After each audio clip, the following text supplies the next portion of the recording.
One appearance was enough. Song Weilong didn't just show up in Thailand, he quietly reset the beauty standards for the night. When Song Weilong arrived in Bangkok for a luxury brand event, few expected the Chinese actor to walk away as the most talked about guest. Yet once he appeared, the atmosphere changed almost instantly. Cameras shifted, fans grew louder, and even casual onlookers could tell this was one of those moments where attention naturally gravitates to one person, no effort required. Song Weilong's current popularity didn't happen overnight.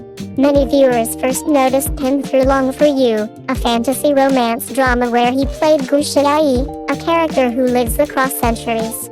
His performance wasn't flashy, but it felt sincere: clean eyes, quiet emotions, and just enough melancholy to make the character believable. The drama surpassed 1 billion views, and while his acting was still developing, audiences could see potential rather than packaging. His real breakthrough came with Find Yourself. As Yuan Song, he challenged the usual idol drama template by combining youthful softness with emotional confidence. The drama's success helped popularize the older woman younger men romance trend, and Song Weilong's portrayal struck a balance between vulnerability and determination. It wasn't revolutionary, but it worked, and it worked well. That momentum continued with Go Ahead. Playing Ling Xiao required a completely different emotional rhythm. This character spoke less, carried more, and lived with unresolved family trauma. Song Weilong's restrained performance showed visible growth, convincing many viewers that he was no longer just good-looking, but genuinely improving as an actor. At that point, public perception shifted noticeably. Instead of staying comfortably in romance dramas, he began branching out. In A League of Noblemen, he played Zhang Ping, an investigator dealing with layered mysteries and complex psychological pressure. Then came The Bionic Life, where his character Chen Nuo moved through emotional darkness towards self-acceptance. Most recently, The Seven Relics of Ill Omen further demonstrated his flexibility across genres. One detail often overlooked is his action work. Song Weilong performs many fight scenes himself, without stunt doubles. This isn't a marketing gimmick. He trained in martial arts at the Shaolin Temple from a young age, and it shows. His movements look controlled rather than exaggerated, which, frankly, is refreshing in a genre where action can sometimes feel more decorative than practical.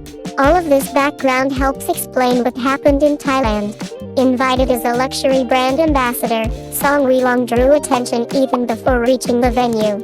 The airport was crowded with fans holding bilingual Chinese-Thai support banners, and security presence was noticeably tight. It wasn't chaos, but it definitely wasn't quiet either. On the event day, the Bangkok shopping mall was filled with promotional visuals featuring him. Thai fan communities even released detailed event guides to coordinate support. When he finally appeared, reactions were immediate and enthusiastic. Wearing a tailored black suit paired with a red and blue contrast tie, Song Weilong leaned into a clean, classic look. At 185 centimeters tall, the fitted cut highlighted his proportions: broad shoulders, narrow waist, no unnecessary styling tricks.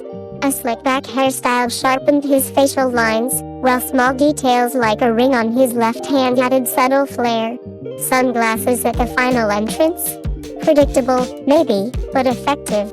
Thai fashion media quickly released unedited photos, praising his model-like proportions and strong bone structure.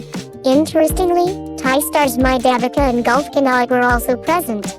Both looked polished and professional, but when standing together, the contrast was noticeable, not because anyone performed poorly, but because Song Weilong's presence felt particularly concentrated. Sometimes it's not about doing more, but simply standing still and letting the camera decide. Fan-shot videos circulating online captured the clearest evidence. Every wave or smile from Song Weilong triggered louder cheers, and online comments soon followed. Some reactions were exaggerated, some humorous, but overall, the sentiment was clear. His overseas appeal feels earned rather than manufactured. In the end, Song Weilong's reception in Bangkok wasn't a miracle or a fluke. His dramas have aired in over 190 countries and regions, and international audiences are already familiar with his work. Thailand was simply another checkpoint along a steadily expanding path. Not bad for someone who rarely tries to steal the spotlight, yet somehow keeps ending up in it. At the end of the day, what happened in Bangkok doesn't really change who Song Weilong is, it simply made it more visible. He didn't deliver a speech, perform on stage, or do anything particularly dramatic. He showed up, greeted fans, stood in front of cameras, and somehow became the reference point for the entire event.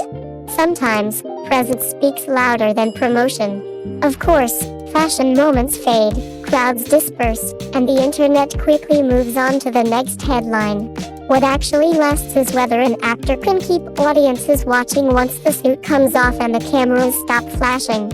In Song Weilong's case, that answer will continue to be tested, not at brand events, but on screen. For now, though, Bangkok offered a light reminder that international appeal isn't always about trying harder.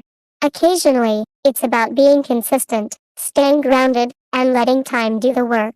And if it results in a few unexpected scene-stealing moments along the way, well, that's just a bonus, one the cameras seemed more than happy to capture.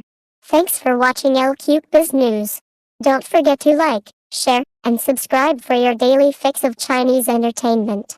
See you in the next video.